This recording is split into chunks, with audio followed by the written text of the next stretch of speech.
Hello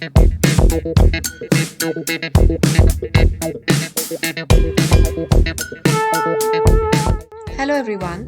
Do you know regular sketching refines hand-eye coordination, strengthens observation skills and enhances your muscle memory?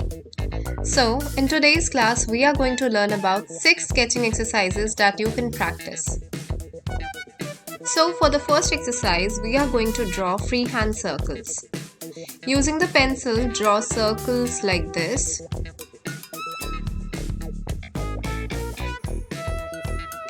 Notice how I am holding the pencil from here and not from the front like this. This way you will get smaller circles. Instead, hold the pencil from the back like this and then draw the circles. This way you will be able to draw bigger circles, and holding your pencil from the back like this gives you more room for sketching as well.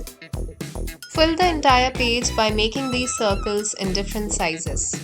The more you do this exercise, the better you will get at it. So don't be disheartened if you are not able to make a perfect circle in the beginning, because as you go ahead making these circles, filling pages after pages, you eventually get better at it.